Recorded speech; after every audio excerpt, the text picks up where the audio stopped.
ತಿಂದ್ರೆ ಬಾಬು, ನೀವು ತಿಂದ್ರೆ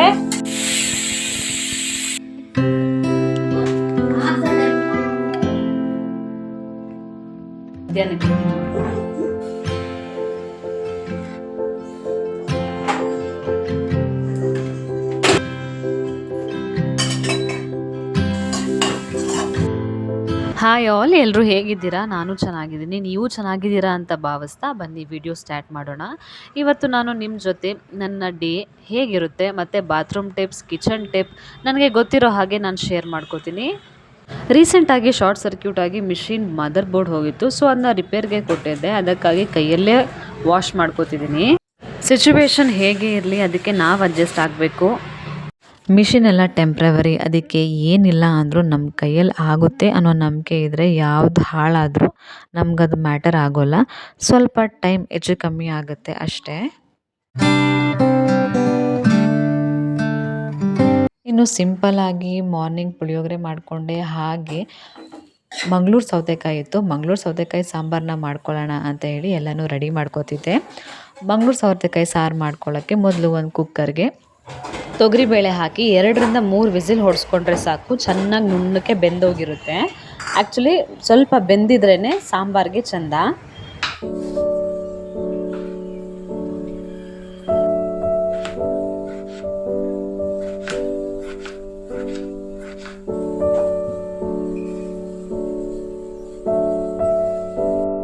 ಇನ್ನು ಸಾಂಬಾರಿಗೆ ಬ್ಯಾಡಗೆ ಮೆಣಸಿನ್ಕಾಯಿ, ಕಡಲೆಬೇಳೆ, ಉದ್ದಿನಬೇಳೆ, ಕರ್ಬೇವಿನ ಸೊಪ್ಪು, ಜೀರಿಗೆ ಹಾಗೆ ಧನಿಯಾ ಎಲ್ಲದನ್ನು ಹಾಕಿ ಚೆನ್ನಾಗಿ ಹುರ್ಕೋಬೇಕು. ಸ್ವಲ್ಪ ಎಣ್ಣೆ ಹಾಕಿ ಫ್ರೈ ಮಾಡ್ಕೊಳ್ಳಿ. ಫ್ರೈ ಮಾಡ್ಕೊಂಡಾದ್ಮೇಲೆ ತೆಂಗಿನಕಾಯಿ ತುರಿ ಕೂಡ ಆ್ಯಡ್ ಮಾಡಿ ಅದನ್ನು ಕೂಡ ಚೆನ್ನಾಗಿ ಫ್ರೈ ಮಾಡ್ಕೊಳ್ಳಿ. ಕೆಲವರು ಹೇಳ್ತಾರೆ ಗ್ಯಾಸ್ ಆಫ್ ಮಾಡಿ ಫ್ರೈ ಮಾಡಿಕೊಂಡ್ರೆ ತುಂಬ ಚೆನ್ನಾಗಿರುತ್ತೆ ಅಂತ. ಆದರೆ ತೆಂಗಿನಕಾಯಿ ಲೋ ಫ್ಲೇಮಲ್ಲಿ ಇಟ್ಕೊಂಡು ಚೆನ್ನಾಗಿ ಫ್ರೈ ಮಾಡಿಕೊಂಡ್ರೆ ತುಂಬಾ ಟೇಸ್ಟಿಯಾಗಿರುತ್ತೆ. ಸಾಂಬಾರೇ ಆಗಲಿ ಅಥವಾ ರೈಸ್ ರೆಸಿಪೀಸೇ ಆಗಿರಲಿ, ಅದು ಜಿಡ್ಡಿನಾಂಶ ಬಿಟ್ಟಾಗ ತುಂಬಾ ಚೆನ್ನಾಗಿರುತ್ತೆ. ಇನ್ನು ಮಸಾಲೆ ರುಬ್ಕೊಂಡಾದ್ಮೇಲೆ 2 ವಿಸಿಲ್ ಹಾಕ್ಸಿದ್ದೆ, ಚೆನ್ನಾಗಿ ಬೇಳೆ ಬೆಂದಿದೆ. ಇವಾಗ ಬೆಂದಿರೋ ಬೇಳೆಗೇ ಮಂಗಳೂರು ಸೌತೆಕಾಯಿನ ಹಾಕೋತಿದ್ದೀನಿ. ಕೆಲವರು ಸಿಪ್ಪೆ ಸಮೇತ ಹಾಕೋತಾರೆ, ನಾನು ಸಿಪ್ಪೆ ತೆಗೆದು ಹಾಕೋತಿದ್ದೀನಿ. ಜೊತೆಯಲ್ಲಿ ಸಣ್ಣದಾಗಿ ಕಟ್ ಮಾಡ್ಕೊಂಡಿರೋ ಟೊಮೆಟೊನ ಕೂಡ ಅದಕ್ಕೆ ಮಿಕ್ಸ್ ಮಾಡ್ಕೊತಿದ್ದೀನಿ. ಜೊತೆಯಲ್ಲಿ ಹುಣಸೆಹಣ್ಣಿನ ನೀರು ಕೂಡ ಮಿಕ್ಸ್ ಮಾಡಿಕೊಂಡು ನಾವೇನು ರುಬ್ಬಿಟ್ಕೊಂಡಿರ್ತೀವಲ್ಲ ಮಸಾಲೆ, ಅದನ್ನು ಕೂಡ ಆ್ಯಡ್ ಮಾಡಿ ಚೆನ್ನಾಗಿ ಮಿಕ್ಸ್ ಮಾಡಿಕೊಂಡು ಸ್ವಲ್ಪ ಅರಿಶಿನ ಪುಡಿ, ಇನ್ನು ಸ್ವಲ್ಪ ಉಪ್ಪು ಹಾಕಿ ಮಿಕ್ಸ್ ಮಾಡಿಕೊಂಡು 1 ವಿಸಿಲ್ ಹಾಕ್ಕೊಂಡ್ರೆ ಸಾಕು, ಒಳ್ಳೆ ಸಾಂಬಾರು ರೆಡಿ ಆಗುತ್ತೆ. ಲಾಸ್ಟಲ್ಲಿ ಅದಕ್ಕೆ ಸ್ವಲ್ಪ ಒಗ್ಗರಣೆ ಕೊಟ್ಕೊಂಡ್ರೆ ಆಯಿತು.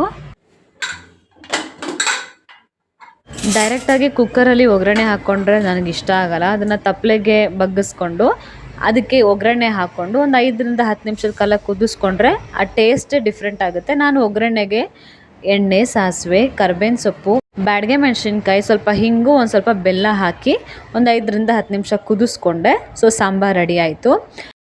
ಇನ್ನು ಕಿಚನೆಲ್ಲ ಕ್ಲೀನ್ ಮಾಡಿಕೊಂಡು ವಾಶ್ರೂಮ್ ವಾಶ್ ಮಾಡ್ಕೊಳ್ಳೋಣ ಅಂತ ಬಂದೆ. ವಾಶ್ರೂಮ್ ಕೂಡ ವಾಶ್ ಮಾಡಿದೆ. ಈಗ ನಾವು ಫ್ರೆಶ್ ಅಪ್ ಆಗೋಕ್ಕೆ ಅಂತ ವಾಶ್ರೂಮ್ಗೆ ಹೋಗ್ತೀವಿ ಅಥವಾ ಫೇಸ್ ವಾಶ್ ಮಾಡೋಕ್ಕೆ ಹೋಗ್ತೀವಿ. ಆಗ ಕೆಳಗಡೆ ಎಲ್ಲ ನೀರು ಚೆಲ್ಲಿರುತ್ತೆ. ಆಗ ನಾನು ಈ ಥರ ವೈಪರ್ನ ಯಾವಾಗಲೂ ವಾಶ್ರೂಮಲ್ಲೇ ಇಟ್ಟಿರ್ತೀನಿ. ಈ ವೈಪರ್ನ ತೊಗೊಂಡು ನೀರು ಹಾರಿದ ಮೇಲೆ ನೀಟಾಗಿ ಅದನ್ನು ವೈಪ್ ಮಾಡ್ಕೊಳ್ಳೋದ್ರಿಂದ ಯಾವುದೇ ಸ್ಮೆಲ್ ಆಗಲಿ ಏನೂ ಬರಲ್ಲ, ತುಂಬಾ ನೀಟ್ ಆ್ಯಂಡ್ ಕ್ಲೀನಾಗಿರುತ್ತೆ. ಇನ್ನು ಮಿರರ್ಸ್ ಅಂತ ಬಂದರೂ ಅಷ್ಟೇ, ವಾಟರ್ ಸ್ಪಿಲ್ ಆಗ್ತಾನೆ ಇರುತ್ತೆ, ಆಗಾಗ ಅದನ್ನು ಒರೆಸ್ಕೊಳ್ತಿರ್ಬೇಕು. ಹಾಗೆ ಟ್ಯಾಪ್ಸ್ ಕೂಡ ಅಷ್ಟೇ, ಉಪ್ಪು ನೀರಿಂದಾಗಿ ಸ್ಟೇನ್ಸ್ ಇರುತ್ತೆ, ಆ ಸ್ಟೇನ್ಸ್ನ ಕೂಡ ವಾಶ್ರೂಮಲ್ಲಿ ಒಂದು ಬಟ್ಟೆನ ಹಾಕೋದ್ರಿಂದ ತುಂಬ ಉಪಯೋಗ ಇದೆ. ಒಂದು ವೇಳೆ ನೀರೇನಾದರೂ ಚೆಲ್ಲಿದಾಗ ಆ ಬಟ್ಟೆಯಿಂದ ನೀಟಾಗಿ ಒರೆಸ್ಕೊಂಡ್ರೆ ನೀಟಾಗಿ ಕ್ಲೀನ್ ಆಗುತ್ತೆ. ಏನೇ ಆಗಲಿ ಮನೆ ಹೆಣ್ಮಕ್ಳು ಜವಾಬ್ದಾರಿ ತೊಗೊಂಡು ಇವನ್ನೆಲ್ಲ ಮಾಡಲೇಬೇಕಾಗುತ್ತೆ, ಟೈಮ್ ತೊಗೊಂಡು ಮಾಡಲೇಬೇಕಾಗುತ್ತೆ. ಆಗ ನೀಟ್ ಆ್ಯಂಡ್ ಕ್ಲೀನಾಗಿರುತ್ತೆ. ಇನ್ನು ನಾನು ಎಲ್ಲದಕ್ಕೂ ಹಾರ್ಪಿಕ್ಕೆ ಯೂಸ್ ಮಾಡೋದು. ಸ್ಟೇನ್ಸ್ ಎಲ್ಲ ನೀಟಾಗಿ ರಿಮೂವ್ ಆಗುತ್ತೆ. ನೀಟಾಗಿ ಈ ಥರ ಹಾಕಿ 5 ಮಿನಿಟ್ಸಲ್ಲಿ ಅದನ್ನು ಸ್ಕ್ರಬ್ ಮಾಡ್ಕೊಂಬಿಟ್ರೆ ಸಾಕು, ನೀಟಾಗಿ ಇರುತ್ತೆ. ನಾವು ಆಲ್ರೆಡಿ ಮನೆಗೆ ಬಂದು 2.5 ಇಯರ್ಸ್ ಆಯಿತು. ಈಗಲೂ ಹೊಸದಾಗಿ ಹೇಗಿದೆಯೋ ಹಾಗೇ ಇದೆ, ಯಾವುದು ಕೂಡ ಡ್ಯಾಮೇಜ್ ಮಾಡಿಲ್ಲ ಅಥವಾ ಯಾವುದನ್ನು ಇದು ಬಿಡಿಸಿ ಸ್ಟೇನ್ಸ್ ಥರ ಯಾವುದು ಮಾಡಿಲ್ಲ. ಆ ಥರನೇ ಇಟ್ಕೋಬೇಕು. ಹಾರ್ಪಿಕ್ಕಿಂದ ಪ್ರತಿಯೊಂದು ನೀಟಾಗಿರುತ್ತೆ.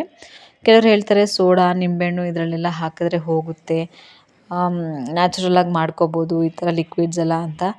ನ್ಯಾಚುರಲಾಗಿ ಮಾಡ್ಕೊಳ್ಳೋ ಲಿಕ್ವಿಡ್ಸಿಂದ ಯಾವುದೂ ಕ್ಲೀನ್ ಆಗಲ್ಲ. ಆದರೂ ಅದು ಬರೀ ಒಂದಿನ ಸೀಮಿತ ಅಷ್ಟೇ. ಕೆಮಿಕಲಾಗಿ ಯೂಸ್ ಮಾಡಿದ್ರೇ ಕೆಲವೊಂದು ಕ್ಲೀನ್ ಆಗೋದು. ಇನ್ನು ವರ್ಕಿಂಗ್ ಮಾಮ್ಸ್ಗಂತೂ ದಿನಾ ನಿಂಬೆಹಣ್ಣು ಹಾಕಿ ಸೋಡಾ ಹಾಕಿ ವಾಶ್ ಮಾಡ್ಕೊಳಕ್ಕಾಗಲ್ಲ. ವೀಕ್ಲಿ ಒನ್ಸೇ ಪ್ರತಿಯೊಂದನ್ನು ಕ್ಲೀನ್ ಮಾಡ್ಕೊಳಕ್ಕಾಗೋದು. ಆ ವೀಕ್ಗೆ ಅಷ್ಟು ಕ್ಲೀನಾಗಿ ನೀಟಾಗಿರಬೇಕಂದ್ರೆ ಈ ಥರ ಕೆಮಿಕಲ್ಸ್ ಯೂಸ್ ಮಾಡಲೇಬೇಕು. ಅದರಿಂದಾಗಿ ಪ್ರತಿಯೊಂದೂ ಹಾರ್ಪಿಕಿಂದ ವಾಶ್ ಮಾಡ್ಕೋತೀನಿ. ನೋಡಿ ಸಿಂಕಿಗೂ ಅಷ್ಟೇ ಸ್ವಲ್ಪ ಲೈಟಾಗಿ ಹಾಕ್ಕೊಂಡು ಜಸ್ಟ್ ಸ್ಕ್ರಬ್ ಮಾಡಿಕೊಂಡ್ರೆ ಸಾಕು. ಏನೇ ಇಷ್ಟೇ ಜಿಡ್ಡಿರಲಿ ನೀಟಾಗಿ ವಾಶ್ ಆಗುತ್ತೆ. ಅದಾದಮೇಲೆ ನೀವು ಸರ್ಫ್ ಆಗಲಿ ಅಥವಾ ಸೋಪ್ ಆಗಲಿ ಒಂದು ಸರಿ ಅಥವಾ ಹ್ಯಾಂಡ್ ವಾಶ್ ಆಗಲಿ ಒಂಚೂರು ಹಾಕಿ ನೀಟಾಗಿ ಸ್ಕ್ರಬ್ ಮಾಡ್ಕೊಂಡ್ರೆ ತುಂಬಾ ನೀಟ್ ಆ್ಯಂಡ್ ಕ್ಲೀನಾಗಿರುತ್ತೆ.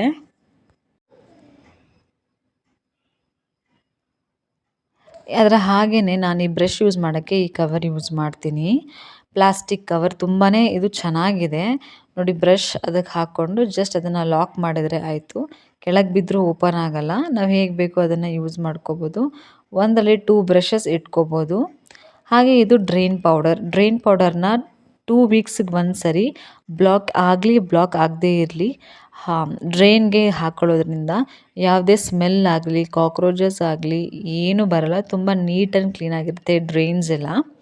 ಈ ಆಯಿಲ್ದು ಜಿಡ್ಡೆಲ್ಲ ಇರುತ್ತಲ್ಲ, ಈಗ ತಲೆ ವಾಶ್ ಮಾಡ್ತೀವಿ ಆಯಿಲ್ ಹಾಕಿರ್ತೀವಿ. ಸೊ ಆಯಿಲ್ ಜಿಡ್ಡೆಲ್ಲ ಹೋದಾಗ ಒಂಥರ ಜಿಡ್ಡು ಆಗಿರುತ್ತೆ. ಸ್ಮೆಲ್ ಆ ಥರ ಬರುತ್ತೆ. ಖಂಡಿತವಾಗ್ಲೂ ಸ್ಮೆಲ್ ಬಂದೇ ಬರುತ್ತೆ. ಆ ಟೈಮಲ್ಲಿ ಈ ಡ್ರೈನ್ ಬ್ಲಾಕೇಜಸ್ ಕ್ಲಿಯರ್ ಮಾಡುವಂಥ ಪೌಡರ್ ಹಾಕ್ಕೊಂಡ್ರೆ 2 ವೀಕ್ಸಿಗೆ ಒಂದು ಸರಿ ಇದನ್ನು ರೂಢಿ ಮಾಡಿಕೊಂಡ್ರೆ ಡ್ರೈನ್ಸ್ ಎಲ್ಲ ತುಂಬಾ ನೀಟ್ ಆ್ಯಂಡ್ ಕ್ಲೀನಾಗಿರುತ್ತೆ. ಇದನ್ನು ಸಿಂಕಿಗೂ ಹಾಕ್ಕೋಬೋದು. ಬಟ್ ಎಲ್ಲೆಲ್ಲಿ ನೀವು ಪಾತ್ರೆ ತೊಳಿತೀರ ಅಲ್ಲೆಲ್ಲ ಹಾಕ್ಕೋಬೋದು. ಏನೇ ಅದು ಡರ್ಟ್ ಇರಲಿ ಎಲ್ಲನೂ ರಿಮೂವ್ ಮಾಡುತ್ತೆ. ಇನ್ನು ಮನೆ ಕೆಲಸ ಎಲ್ಲ ಮುಗಿಸಿ ಹಾಗೆ ಸಿಹಿಗೂ ಕೂಡ ಫ್ರೆಶ್ ಅಪ್ ಮಾಡಿ ಅವ್ರಿಗೂ ಸಹ ರೆಡಿ ಮಾಡ್ತಿದ್ದೆ. ಸಿಹಿ ಸ್ಕೂಲ್ ಹಾಲಿಡೇ ಇದೆ ಇವತ್ತು. ಸೊ ಅದರಿಂದಾಗಿ ಲೇಟಾಗಿ ಸ್ನಾನ ಮಾಡಿಸಿ ರೆಡಿ ಮಾಡ್ತಿದ್ದೀನಿ. ಈಗ ಹಿಮಾಲಯ ಎಲ್ಲ ಪ್ರತಿಯೊಂದು ಹಿಮಾಲಯನೇ ಯೂಸ್ ಮಾಡ್ತಿದ್ದೀನಿ. ಇನ್ನು ಸ್ವಲ್ಪ ದಿನ ಎಲ್ಲ ಡವ್ಗೆ ಚೇಂಜ್ ಮಾಡ್ಕೋಬೇಕಾಗುತ್ತೆ. ಸೋಪ್ ಕೂಡ ಚೇಂಜ್ ಮಾಡಿದ್ದೀನಿ. ಒಂದೊಂದಾಗಿ ಪ್ರತಿಯೊಂದನ್ನು ಚೇಂಜ್ ಮಾಡ್ತಿದ್ದೀನಿ. ಈಗ ಮುಂಚೆ ಥರ ಸಿಹಿ ನಾನು ಹಾಕಿದ್ದೆ ಹಾಕ್ಕೊಳ್ಳಲ್ಲ. ಅವಳು ಕೆಲವೊಂದು ಚೇಂಜಸ್ನ ಕೇಳ್ತಿರ್ತಾಳೆ. ಮುಂಚೆ ಹಿಮಾಲಯ ಕಾಟಿಕೆ ಇಡ್ತಿದ್ದೆ ಹಣೆಗೆ. ಈಗ ಕಾಟಿಕೆ ಎಲ್ಲ ಬೇಡ, ಬೊಟ್ಟು ಕಲರ್ ಬೊಟ್ಟು ಇಡಮ್ಮ ಅಂತ ಹೇಳ್ತಾರೆ.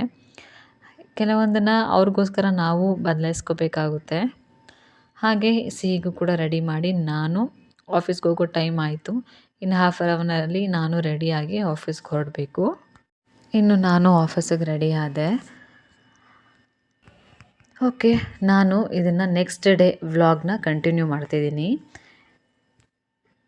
ಗ್ರಾಸರೀಸ್ ಫಿಲ್ ಮಾಡ್ಕೊಳ್ಳೋ ಅಂಥ ಎಲ್ಲ ಬಾಕ್ಸಸ್ ಕೂಡ ನಾನು ನೈಟೇ ವಾಶ್ ಮಾಡಿ ಆಫೀಸಿಂದ ಬಂದಮೇಲೆ ವಾಶ್ ಮಾಡಿ ಇಟ್ಕೊಂಡಿದ್ದೆ. ಎಲ್ಲದನ್ನು ವಾಶ್ ಮಾಡ್ಕೊಂಡು ಇಟ್ಕೊಂಡ್ರೆ ನೆಕ್ಸ್ಟ್ ಡೇ ನಮಗೆ ತುಂಬ ಕಷ್ಟ ಅಂತ ಅನಿಸಲ್ಲ. ಎಲ್ಲದನ್ನು ಅವತ್ತೇ ವಾಶ್ ಮಾಡಿ ಅವತ್ತೇ ರೀಫಿಲ್ ಮಾಡಿಕೊಂಡು ಎಲ್ಲದನ್ನು ಕ್ಲೀನ್ ಮಾಡ್ಕೋಬೇಕಂತಂದರೆ ಕಷ್ಟ ಆಗುತ್ತೆ. ಮಾರ್ನಿಂಗ್ ಎಲ್ಲ ನೀರು ಇಳಿದಿತ್ತು. ಸೊ ಬಂದು ಹಾಗೆ ಒರೆಸ್ಕೊಳ್ತಿದ್ದೀನಿ. ಹಾಗೆ ಟೀ ಕೂಡ ಮಾಡ್ಕೋತಿದ್ದೀನಿ. ನಮ್ಮ ಮನೆಯವ್ರು ಕೂಡ ಎದ್ರು. ಸೊ ಮಾರ್ನಿಂಗ್ ಏನೇ ಆಗಲಿ ಟೀ ಕುಡಿದ್ರೆ ಕೆಲಸಗಳೆಲ್ಲ ಆರಾಮಾಗಿ ಆಗುತ್ತೆ, ರಿಲ್ಯಾಕ್ಸ್ ಆಗುತ್ತೆ.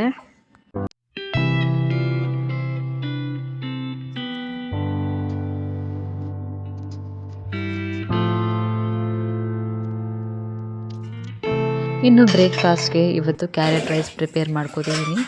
ಕ್ಯಾರೆಟ್ ರೈಸ್ಗೆ ಎಣ್ಣೆ, ಸಾಸಿವೆ, ಒಂದು ಸ್ವಲ್ಪ ಜೀರಿಗೆನೂ ಹಾಕೋಬೋದು, ಕಡಲೆಬೇಳೆ, ಉದ್ದಿನಬೇಳೆ ಹಾಕ್ಕೊಂಡು ಚೆನ್ನಾಗಿ ಫ್ರೈ ಮಾಡಿಕೊಂಡು ಹಸಿಮೆಣ್ಸಿನ್ಕಾಯಿ ಇಲ್ಲ ಅಂತಂದರೆ ಒಣಗಿದ ಮೆಣಸಿನ್ಕಾಯಿ ಇಲ್ಲ ಅಂತಂದರೆ ಖಾರದ ಪುಡಿ ಯಾವುದಾದ್ರೂ ಯೂಸ್ ಮಾಡ್ಕೋಬೋದು. ಆಮೇಲೆ ಸಣ್ಣಗೆ ತುರಿದಿಟ್ಕೊಂಡಿರೋವಂಥ ಕ್ಯಾರೆಟ್ನ ಹಾಕಿ ಚೆನ್ನಾಗಿ ಮಿಕ್ಸ್ ಮಾಡಿಕೊಂಡ್ರೆ ರೈಸ್ ಹಾಕ್ಕೊಂಡು ಆಯಿತು. ಒಳ್ಳೆ ಕ್ಯಾರೆಟ್ ರೈಸ್ ರೆಡಿ ಆಗುತ್ತೆ. ಫುಲ್ ರೆಸಿಪಿ ಕೂಡ ನನ್ನ ಯೂಟ್ಯೂಬ್ ಶಾರ್ಟ್ಸಲ್ಲಿ ಅಪ್ಲೋಡ್ ಮಾಡಿದ್ದೀನಿ, ಚೆಕ್ ಮಾಡಿ.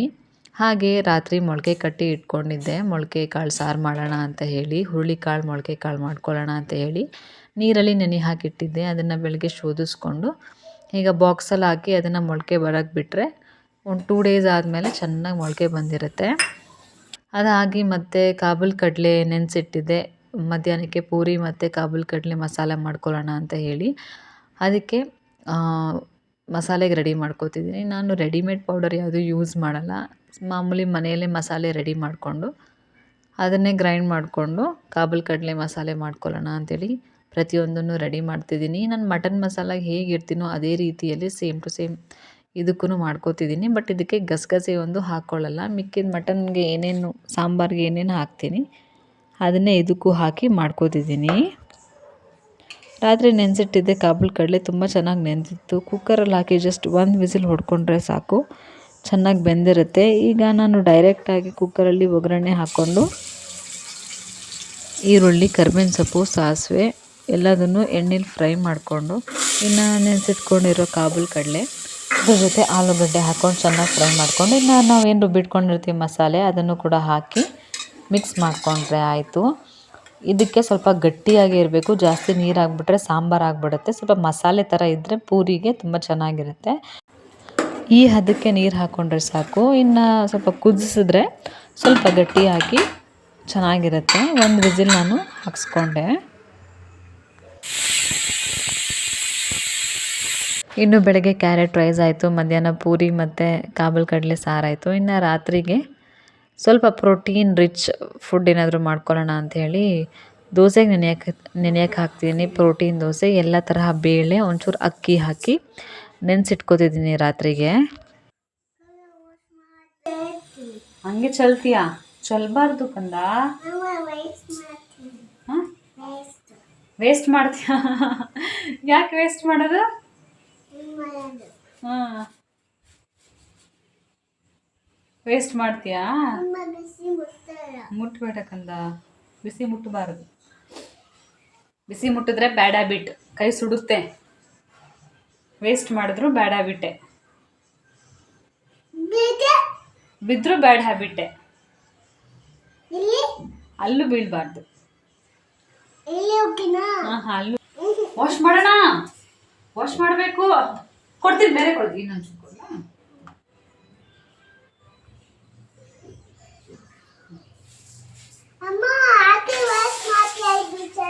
ಅಯ್ಯೋ ಚಲೈತಾ, ಸಾರಿ.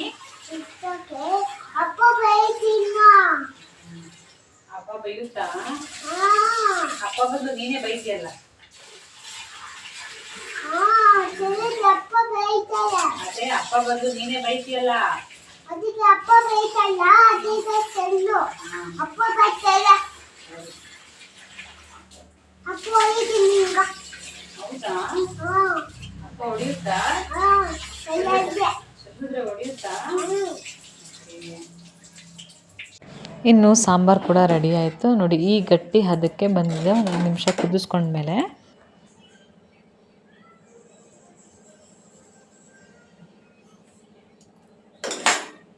ಆಯ್ತಾ? ಖಾರ ಇದೆಯಾ? ಓಕೆನಾ? ಚಪಾತಿ ಬೇಕಾ ಪೂರಿ ಬೇಕಾ? ಪೂರಿ ಬೇಡವಾ?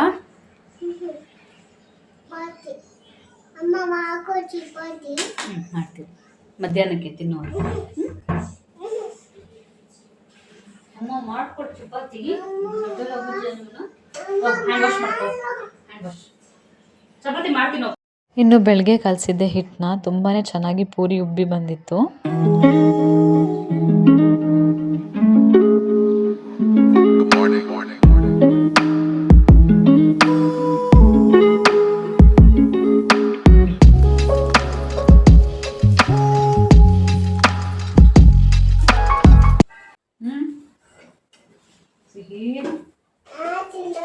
ಏನ್ ಮಾಡ್ತಾ ಇರೋದು?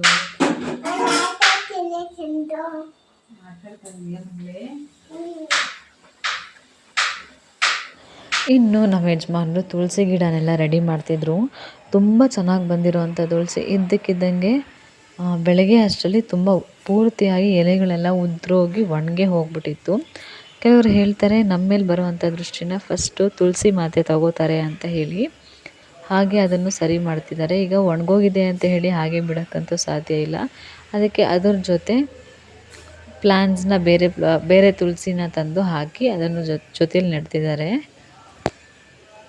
ಇನ್ನು ಎಲ್ಲ ಕೆಲಸನೂ ಮುಗಿಸ್ಕೊಂಡು ನಾನು ಫ್ರೆಶ್ ಅಪ್ ಆಗಿ ಇನ್ನು ಸಂಜೆ ಅಡುಗೆಗೆ ರೆಡಿ ಮಾಡ್ಕೋತಿದ್ದೆ.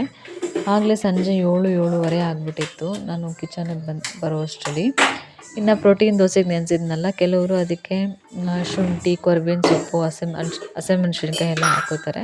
ಬಟ್ ನಾನು ಅದೆಲ್ಲ ಏನೂ ಹಾಕ್ಕೊಂಡಿಲ್ಲ. ಜಸ್ಟ್ ಎಲ್ಲ ಬೇಳೆಗಳು ಹಾಕಿ ಮಾಮೂಲಿ ಹಿಟ್ಟು ರುಬ್ಕೊಳ್ಳೋ ಥರ ರುಬ್ಕೊಂಡು ಅದಕ್ಕೆ ಸ್ವಲ್ಪ ಉಪ್ಪು ಹಾಕ್ಕೊಂಡು ಮಿಕ್ಸ್ ಮಾಡಿಕೊಂಡ್ರೆ ಆಯಿತು, ದೋಸೆ ರೆಡಿ ಆಗುತ್ತೆ. ಇನ್ನು ಹಾಗೆ ಅತ್ತೆ ಹೊರಗೆ ಹೋಗಿ ಬಂದಿದ್ದರು. ಅವರು ಸಹ ಟೀ ಮಾಡ್ಕೊಂಡು ನನಗೂ ಸಹ ಟೀ ಮಾಡಿಕೊಟ್ರು. ನಾವಿಬ್ಬರು ಒಂಥರ ಟೀ ಪಾರ್ಟ್ನರ್ಸ್. ಅವರು ಟೀ ಮಾಡಿದಾಗ ನಾನು ಟೀ ಮಾಡಿದಾಗ ಅವರು. ಮ್ಯಾಕ್ಸಿಮಮ್ ಮಾರ್ನಿಂಗಿಂದ 3 ಟೈಮ್ಸ್ ಕುಡಿತೀವಿ. ಮನೇಲಿದ್ದರೆ ಅಂತ 3-4 ಟೈಮ್ಸ್ ಆಗೋಗುತ್ತೆ. ಕೆಲವ್ರಿಗೆ ಕೆಲವೊಂಥರ ಅಭ್ಯಾಸಗಳು. ಕೆಲವರು ಟೀ, ಕಾಫಿ ಅವೆಲ್ಲ ಏನೂ ಕುಡಿಯಲ್ಲ. ಬೆಳಗ್ಗೆ ಎದ್ದ ತಕ್ಷಣ ಬಿಸಿನೀರು, ಹೆಲ್ತ್ ಡ್ರಿಂಕ್ ಅನ್ನೋದನ್ನು ಕುಡಿತಾರೆ. ಬಟ್ ಇನ್ನು ಕೆಲವರು ನೀರು ಕುಡಿತಾರೆ ಬೆಳಗ್ಗೆ ಎದ್ದ ತಕ್ಷಣ. ಆದರೆ ಹೆಲ್ತ್ ಡ್ರಿಂಕ್ ಅನ್ನೋದು ಯಾವುದು ಕುಡಿಯಲ್ಲ. ಟೀ, ಕಾಫಿ ಇಂಥದನ್ನು ರೂಢಿ ಮಾಡ್ಕೊಂಡಿರ್ತಾರೆ. ಅದು ಬಾಡಿಗೂ ಕೂಡ ಅಡ್ಜಸ್ಟ್ ಆಗಿಬಿಟ್ಟಿರುತ್ತೆ. ಈಗ ಟೀ ಕುಡಿದ್ರೇ ತಲೆನೋವು ಹೋಗೋದು ಆ ಥರ. ಇನ್ನು ದೋಸೆ ರೆಡಿ ಆಯಿತು. ಹಾಗೆ ಅದ್ರ ಜೊತೆ ಪುದೀನ ಚಟ್ನಿ ಕೂಡ ರೆಡಿ ಮಾಡಿಕೊಂಡು ಅದನ್ನು ಕೂಡ ರುಬ್ಕೊಂಡೆ. ಇನ್ನು ಮನೆಗೆ ಸ್ವಲ್ಪ ಧೂಪ ಹಾಕೋಣ ಅಂತ ಹೇಳಿ ಧೂಪಕ್ಕೆ ಕೆಂಡ ರೆಡಿ ಮಾಡ್ಕೋತಿದ್ದೆ. ನಾನು ತೆಂಗಿನಕಾಯಿ ಚಿಪ್ಪು ಏನೇ ಬರಲಿ ಅದನ್ನು ಎಸೆಯಲ್ಲ. ಅದನ್ನೆಲ್ಲ ದೊಡ್ಡದೊಂದು ಬಾಕ್ಸಿಗೆ ಹಾಕಿ ಇಟ್ಕೊಂಡಿದ್ದೀನಿ. ಇವಾಗಿನ ಸಿಚುವೇಷನಲ್ಲಿ ಕೆಂಡಗಳು ಸಿಗೋದು ತುಂಬಾ ಕಷ್ಟ. ಕೆಂಡ ಎಲ್ಲ ಸಿಗೋದೇ ಇಲ್ಲ. ಕೆಂಡ ಸಿಕ್ಕಿದ್ರೂ ತುಂಬ ಕಾಸ್ಟ್ಲಿ. KGಗೆ ಎಷ್ಟು 600-700 ಏನೋ ಹೇಳ್ತಾರೆ. ಅದರಿಂದಾಗಿ ಮನೆಯಲ್ಲೇ ಈ ಥರ ತೆಂಗಿನ ಚಿಪ್ಪಲ್ಲಿ ಕೆಂಡ ಮಾಡಿ ಧೂಪ ಹಾಕ್ಕೊಂಡ್ರೆ ಇನ್ನೂ ತುಂಬ ನ್ಯಾಚುರಲ್ ಆಗಿರುತ್ತೆ ಅಂತ ಹೇಳಿ ಧೂಪ ಎಲ್ಲ ರೆಡಿ ಮಾಡಿಕೊಂಡು ಧೂಪ ಕೂಡ ಹಾಕ್ಕೊಂಡೆ. ಹಾಗೆ ಇನ್ನು ಊಟ ಎಲ್ಲ ಮುಗಿಸ್ಕೊಂಡು ಕಿಚನ್ನೆಲ್ಲ ಕ್ಲೀನ್ ಮಾಡ್ಕೋತಿದ್ದೀನಿ. ಕಿಚನೆಲ್ಲ ಕ್ಲೀನ್ ಮಾಡಿಕೊಂಡು ಇನ್ನು ನಾನು ಬೆಳಗ್ಗೆ ಏನೇನು ವೈಪ್ ಮಾಡಿ ಇಟ್ಕೊಂಡಿದ್ದೆ ಗ್ರಾಸರೀಸ್ ರೀಫಿಲ್ ಮಾಡ್ಕೊಳ್ಳೋ ಬಾಕ್ಸಸ್ಸೆಲ್ಲ ಇವಾಗ ಮತ್ತೆ ರೀಫಿಲ್ ಮಾಡ್ಕೋಬೇಕು.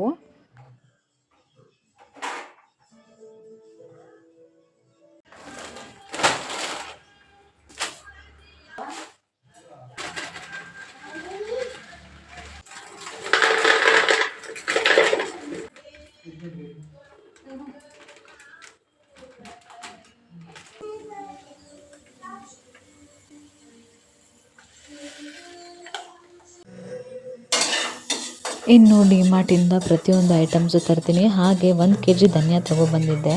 ನಾನು ಈ ರೈಸ್ ರೆಸಿಪೀಸ್ಗೆ, ಸಾಂಬಾರಿಗೆ, ನಾನ್ ವೆಜ್ಗೆ ಪ್ರತಿಯೊಂದಕ್ಕೂ ಧನಿಯಾ ಯೂಸ್ ಮಾಡ್ಕೋತೀನಿ. ಡೈರೆಕ್ಟಾಗಿ ನಾವು ಹಾಗೆ ಡಬ್ಬಿಯಲ್ಲಿ ಹಾಕಿಟ್ರೆ ಹುಳ ಬೀಳುವಂಥ ಚಾನ್ಸಸ್ ಜಾಸ್ತಿನೇ ಇದೆ. ಅದರಿಂದಾಗಿ ತಂದಾಗ ಈ ಥರ ಫ್ರೈ ಮಾಡ್ಕೊಂಡು ಇಟ್ಕೊಂಡ್ರೆ ಯಾವುದು ಹುಳ ಅದಕ್ಕೆ ಬೀಳೋಲ್ಲ. ಇನ್ನು ಕೆಲವೊಂದು ಬೇಳೆಗೆ ಪಲಾವ್ ಎಲೆ, ಲವಂಗ ಹಾಕ್ಕೊಂಡ್ರೂ ಬರಲ್ಲ. ಇನ್ನು ಚಿರೋಟಿ ರವೆ ಈ ಥರದಕ್ಕೂ ಅಷ್ಟೇ ಒಂದು 4-5 ಲವಂಗ ಹಾಕಿ ಒಂದು ಪಲಾವ್ ಎಲೆ ಹಾಕ್ಕೊಂಡ್ರೆ ಅದರಲ್ಲೂ ಕೂಡ ಹುಳಗಳು ಬರಲ್ಲ, ಆ ಸ್ಮೆಲ್ಲಿಗೆ ಬರಲ್ಲ. ನಾನು ಇಲ್ಲಿ ಇವಾಗ ಧನಿಯಾನ ಹುರ್ಕೋತಿದ್ದೀನಿ. ಹಾಗೆ ಕಡಲೆ ಬೀಜನೂ ಹುರಿದು ಹೆಟ್ಟಿಟ್ಕೊಂಡಿದ್ದೆ, ವಿಡಿಯೋ ಮಾಡೋಕ್ಕಾಗಲಿಲ್ಲ. ಕಡಲೆ ಬೀಜ ಸಪ್ರೇಟಾಗಿ ಪಲ್ಯಕ್ಕೆ ಏನಾದರೂ ಹಾಕ್ಕೋಬೇಕು ಗ್ರೈಂಡ್ ಮಾಡಿ ಅಂತ ಅಂದಾಗ, ಅಥವಾ ಎಣ್ಣೆ ಬದನೆಕಾಯಿ ಸಾರು ಮಾಡಿದಾಗ ಈ ಥರ ನಾವು ಆಗಲೇ ಫ್ರೈ ಮಾಡ್ಕೊಂಡು ಹುರಿದು ಇಟ್ಕೋತೀವಿ. ಮತ್ತು ಅದನ್ನು ಯೂಸ್ ಮಾಡ್ಕೋದ್ರೆ ತುಂಬ ಟೈಮ್ ವೇಸ್ಟ್ ಆಗುತ್ತೆ. ಅದರಿಂದಾಗಿ ಕಡಲೆ ಬೀಜ ತಂದಾಗಲೇ ಫ್ರೈ ಮಾಡಿಕೊಂಡು ಚೆನ್ನಾಗಿ ಅದನ್ನು ಬಿಡಿಸ್ಬಿಟ್ಟು ಸಿಪ್ಪೆ ಎಲ್ಲ ತೆಗೆದುಬಿಟ್ಟು ಇಟ್ಕೊಂಡ್ರೆ ತುಂಬಾ ಯೂಸ್ಫುಲ್ ಆಗುತ್ತೆ ಮತ್ತು ಬೇಗ ಬೇಗ ಕೆಲಸ ಆಗುತ್ತೆ. ಇನ್ನು ಧನಿಯಾ ಎಷ್ಟು ಬೇಕೋ ಅಷ್ಟನ್ನು ಡಬ್ಬಿಗೆ ಹಾಕಿ ತುಂಬಿಸ್ಕೊಂಡು ಇಟ್ಕೋತಿದ್ದೀನಿ. ಓಕೆ ಗಾಯ್ಸ್, ನೀವೆಲ್ಲ ನನ್ನ ವಿಡಿಯೋ ಫುಲ್ಲಾಗಿ ನೋಡಿದರೆ ಥ್ಯಾಂಕ್ ಯು ಸೋ ಮಚ್. ಇಷ್ಟ ಆಗಿದ್ರೆ ಲೈಕ್ ಮಾಡಿ, ಹಾಗೆ ಸಬ್ಸ್ಕ್ರೈಬ್ ಕೂಡ ಮಾಡ್ಕೊಳ್ಳಿ. See you in next video. Bye bye. ಅಲ್ಲಿಗಂಟ ಟೇಕ್ ಕೇರ್.